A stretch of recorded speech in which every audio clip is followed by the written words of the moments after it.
जीवन की पूरे जीवन की स्टडी करेंगे तो वहाँ एक चीज निकल के आएगी। जैसे आप लोग कोई चीज को पढ़ रहे हैं कि मुझे ग्रेड प्लस बनना है, यूपीएससी आरपीएससी क्रैक करना है, आप रीडिंग कर रहे हैं। रीडिंग एक बेसिक चीज है जिसकी शुरुआत आपको करनी पड़ती है, और जब रीडिंग आप करते हैं तो बहुत रिलैक्स होकर पहले लेवल पे आप करते हैं, बहुत बोझ के साथ नहीं किया जाता, क्योंकि जबरदस्ती जो है वो आपके आनंद को छीन लेती है। जबरदस्ती यदि आपको जन्नत में भी भेज दिया जाए ना तो जन्नत भी आपको बड़ा बुरा लगने लग जाएगा। तो रीडिंग का सिंपल सा नियम है कि आप इसको रिलैक्स होकर सहज होकर करें, और पहले रूप में जब रीडिंग करते हैं तो आपको जरूरी नहीं है कि चीजें याद हो, आप बस एक बार उसको पढ़ लो। तो रीडिंग एक बेसिक कॉन्सेप्ट है, पहला क्रिया है, बट ये क्रिया कभी आउटकम्स नहीं देगी। आपने नॉर्मली रीडिंग कर लिया, किताब को पढ़ लिया, ये रीडिंग है, बट ये सहज भाव से होना चाहिए। जो मेन काम शुरू होता है वो है रिवीजन। रिवीजन क्या है?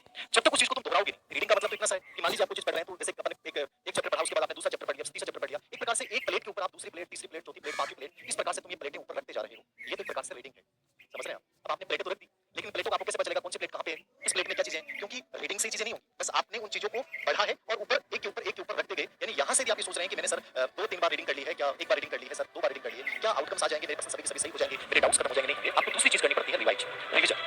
अब जब रिवीजन करेंगे तो आपको ये पता चलेगा कि आप पूरा बड़ा बॉक्स बनाएंगे। बड़े बॉक्स का मतलब आपको पता चलेगा कि ये इस कलर की प्लेट इधर है, इस कलर की प्लेट इधर है, इस कलर की प्लेट इधर है, मतलब पूरा वर्गीकरण आपके दिल और दिमाग में बैठ जाता है। ये करता है रिवीजन, उन प्लेटों को अलग अलग कर देगा। अब इस रिवीजन का दूसरा फायदा क्या होता है? आप ऐसे की बात कहते हैं सर, ऐसे प्रश्न होते हैं जब हमें लगता है कि ये दोनों में कंफ्यूजन हो रहा है। कंफ्यूजन तभी होता है जब लेक ऑफ रिवीजन का अभाव होता है। लेक ऑफ रिवीजन होगा तो कंफ्यूजन पैदा होता है। ये रिवीजन बहुत गजब का है। रीडिंग में कह रहा हूं, रीडिंग तो आपने कर ली, लेकिन रिवीजन नहीं होगा तो कंफ्यूजन पैदा करेगी। तो रिवीजन आपने कर लिया तो आपको ये पता चलेगा कि कौन सिद्धांत का मतलब क्या है। जैसे मान लीजिए आप कॉन्टैक्ट पढ़ रहे हैं, कि पावर पर पढ़ रहे हैं, यदि आपने 3 या 4 बार उनको रिपीट कर लिया तो आपको ये पता चलेगा, चारों को अलग अलग कर दोगे आप। ये देखो यहाँ समानता है, यहाँ विभिन्नता है, इसके अंदर यहाँ पे डिफरेंट है, पावर यहाँ पे डिफरेंट है, कॉन्टैक्ट यहाँ पे डिफरेंट है, तो एकदम दिमाग में पूरा वर्गीकरण हो जाता है। कंपैरेटिव स्टडी जो है उसको मजबूत बनाता है, और कंपैरेटिव स्टडी आपको कभी भूलने नहीं देती, आपके जितने भी डाउट्स होते हैं वो दूर कर देती है। इसलिए रीडिंग से ज्यादा इफेक्टिव चीज है वो क्या है? रिवीजन है। फिर रिवीजन के बाद उस चीज क्या आएगी, समझ रहे हैं यहाँ तक?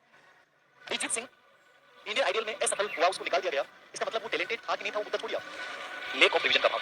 उस समय जो उनके पास टैलेंट था, उन्होंने रीड बहुत किया, ठीक है, बट उतना रिवीजन नहीं कर पाए जो ऊपरी लेवल का चाहिए था। आज जब अरिजीत सिंह को आप देखते हो तो उनका रिवीजन, उनकी प्रैक्टिस आपको लगती है रोम रोम में दिखाई देती है। वो कहीं भी खड़े होकर कर देंगे, कुछ भी बोल दोगे, वो गा देंगे और आप एकदम से खो जाओगे। ये रिवीजन और प्रैक्टिस का कमाल है, याद रखना। केवल रीडिंग का कमाल नहीं है। रीडिंग कोई भी टैलेंटेड हो सकता है, जब तक तुम उस संगीत को रियाज नहीं करोगे, अपने दिल दिमाग में नहीं उतारोगे, तब तक परिणाम नहीं आएगा। तो वही पढ़ाई है, जब तक तुम इसको अलग अलग नहीं करोगे। ये प्लेटें तुमने अलग अलग कर दी, आपका कंपैरेटिव हो रहा है कि ये चीज इससे डिफरेंट है, ये चीज इससे डिफरेंट है, ये चीज यहाँ रखी हुई है, ये कंप्लीटली वर्गीकरण जो करता है वो रिवीजन करता है। उसके बाद मैं तीसरा वर्ड ले रहा हूँ, रिव्यू। रिव्यू का मतलब यदि आपको लगता है रिवीजन के दौरान ये चीज मुझे लग रहा है कि इसमें चीजें और होनी चाहिए, मुझे लग रहा है यहाँ थोड़ा सा कंफ्यूजन है, फिर आप अपने खुद के एक नोट्स मेकिंग कर सकते हैं, आप कंपैरेटिव दोनों को जोड़ सकते हैं, अंतर कर सकते हैं। ये होता है रिव्यू। कोई चीज नए पॉइंट आप ऐड कर सकते हैं, मुझे लगता है कि यहाँ एक दो चीज हमें और ऐड करनी चाहिए। ये रिव्यू करना बहुत जरूरी होता है। जरूरी नहीं कि आप जो विषय वस्तु पढ़ रहे हैं वो चीज सही है। जैसे भी कोई संगीतकार, कोई गायकार है, सिंगर है, वो जब अपना प्रेजेंटेशन देता है तो वहां जो जज बैठे होते हैं उसे कहते हैं आपका ये चीज बहुत बेहतरीन है, लेकिन थोड़ा सा यहाँ आपको इंप्रूव करने की जरूरत है, यहाँ थोड़ा सा आप और करिए, फिर आप बेहतरीन बनेंगे। तो जिंदगी में हमेशा हमें दूसरे लोगों की बातों को सहमति देते नहीं चाहिए, जो हमें लगता है कि हमारे लिए फायदेमंद है। तो आप रिव्यू करिए कि मुझे किन चीजों को ऐड करना है फिलहाल, और रिव्यू किससे होगा? जब आप पीवाईक्यू करेंगे। अब यहाँ मैं चीजें ऐड करता जा रहा हूँ। पीवाईक्यू रिवीजन के साथ क्या चलेगा? पीवाईक्यू चलेगा। और रिवीजन और पीवाईक्यू से क्या करोगे? आप रिव्यू करोगे, उन चीजों में नई चीजें जोड़ेंगे और कुछ चीजें आप हटा भी सकते हैं। यानी रिवीजन के साथ रिव्यू होना बहुत जरूरी है यदि आप सच में रैंक के लिए पढ़ रहे हैं। और इसके बाद जो लास्ट परिणाम होता है वो होता है प्रैक्टिस। प्रैक्टिस का मतलब है ये चीजें आपने कर ली, रीडिंग कर लिया, रिवीजन कर लिया, रिव्यू कर लिया पीवाईक्यू के साथ। अब आपको उस चीज की इतनी गजब की प्रैक्टिस करनी है कि कोई आपसे कहे कि ग्रीन कलर वाली प्लेट किस खाने में कहां रखी गई है, और आपको आंख खोलने की आवश्यकता नहीं पड़े, तुरंत देर आपने निकाल लिया। वो होता है ना, हमारी किचन में महिलाएं होती हैं, उनको पता होता है कौन सा बर्तन कहां रखा हुआ है। यदि मान लीजिए मैं किचन में जाऊं